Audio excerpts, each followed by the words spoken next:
Welcome, friends. This is Harshad Parekh inviting you to listen to some of my short writings on philosophy, religion, psychology, spirituality, education, Krishnamurti, and nature. I hope you have a good listening. This is audio tape number 62, article number 383. It is about love.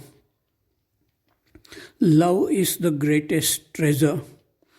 A person who has such love, he will have no attraction for gold and diamonds, power, fame, and other pleasures.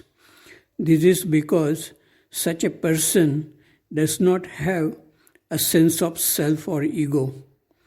It is the self which feels incomplete, desires to possess people and things.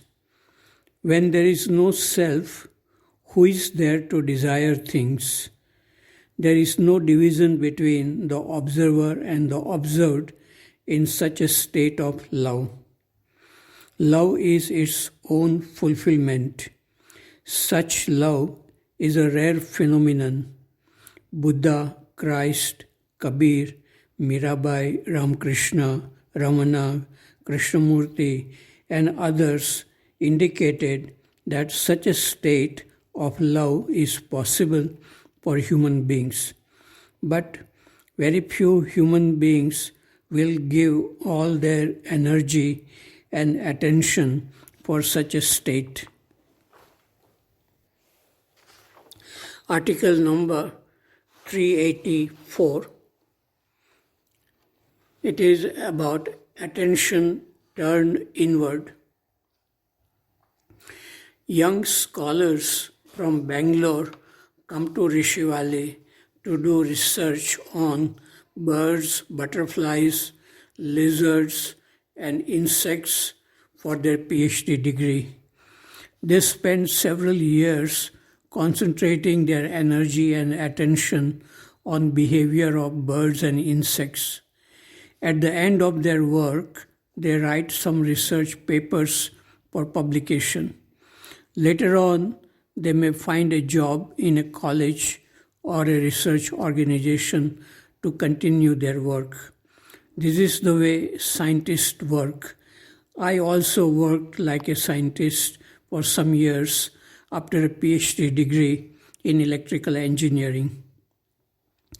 I was thinking this morning, would not it be wonderful if these young research scholars focus their attention on the thinking process itself to understand or feel how the mind functions? If they do this and discover something amazing like silence, love, beauty, freedom, their whole life may be filled with joy which does not come from outside. But I know that for most scientists, the challenge is not in understanding the nature of thinking and inward looking. They are more excited in working with things outside. Many of them are interested in becoming rich and famous in their fields of work. In this process, they may suffer too from stress and problems like jealousy, fear, anxiety, etc.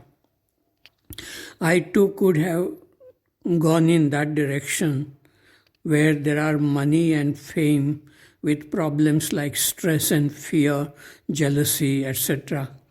But luckily, I came across a book by Krishnamurti which made me look deeper within myself. I found clarity, happiness, and a simple way of living. I know that these simple things are not respected in society, which worships success in money and fame. Article number 385. It is about talking with junior students. It was good to talk with students of class 5 in Rishi Valley about Krishnamurti and the significance of his teachings in our daily life. This was the first time I talked with very young students of junior school and they listened with attention. Article number 386. It is about knowledge and relationship. The first two words which came to my mind when I saw a lizard on a rock on a hill in Rishi Valley, the two words were, "Hello, dear." The lizard was still and looking at me as if she was hypnotized. I too looked at her for a minute without any thinking. Then I asked her, "May I take your picture?" She remained still. I took a picture and moved away. Generally, these lizards move away as soon as they see a person coming close and they hide under rocks. Some research scholars come to Rishi Valley from Bangalore to do research on these lizards, and they write master and PhD thesis on the behavior of these lizards. They catch these lizards and put them in a cold freezer, and when these lizards become still and unconscious for a few minutes, they put tags on them and release them. The research scholars spend many months watching the behavior of these lizards. I do not know the significance of this research. Scientists are interested in knowledge about nature. Poets and artists are more interested in relationship with nature than knowledge. Knowledge may be useful, but relationship is soothing. Article number 387. It is about a beautiful morning. When I came out from my room this morning at 5:40, it was a great pleasure to see the morning star, the dark clouds, the blue sky, and to feel a cool breeze. Another beautiful morning in Rishi Valley. I remembered an old Hindi song, Chamka Subha Ka Tara.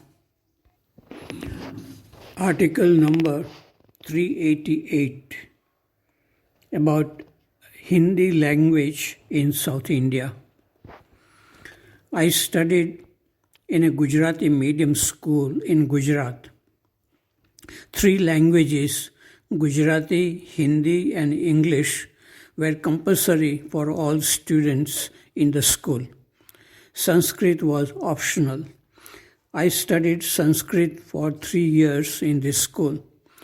It was good to study all these languages, though I was not good in getting high marks in these languages. I do not understand why people and politicians in South India object to learning 3 languages in the schools: mother tongue, English, and Hindi.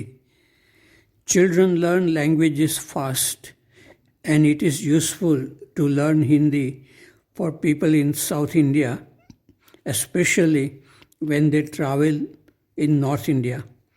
Hindi and English are national languages in India and very useful.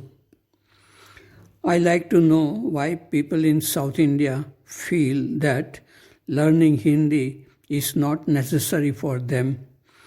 English is spoken by very few people in North India. So if people from South India go to North India, they may find it very difficult to communicate. Article number 389. It is the word and the thing. Arun was looking at the morning sun. His friend Varun came and asked, "Why are you looking at the moon?" Arun said it was not moon but the sun. Then they started discussing. Very soon they started arguing and lost the awareness of what was happening to them.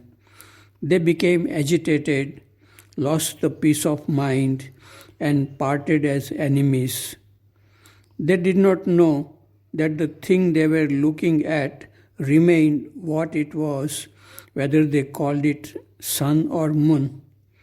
Sun and moon are just words invented by the human mind, and they were fighting about the words. This may not actually happen, but it happens when a group of intellectuals come to discuss religion and spirituality.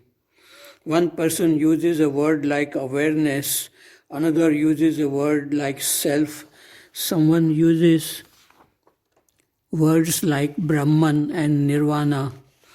None of them has the direct experience of what they are talking about. The arguments and the fights are about words some people have invented. Krishnamurti knew that the word is not the thing. He said to an artist, "The word parrot has blocked you from looking at the thing which flies." He asked very often to students and teachers, "How do you look at that tree? Are you looking with the word or looking at the thing without word?" Most people did not understand the significance of his questions. People who are able to look at a thing without the word would understand why he asked such questions. Even poet Kabir knew that most people had the habit of fighting about words.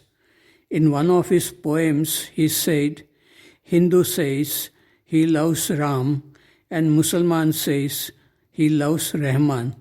They fight over these words and kill each other. They do not know the meaning of words they use. Truly wise and spiritual people do not fight over words and concepts. They live in peace and are able to see things for which words are used.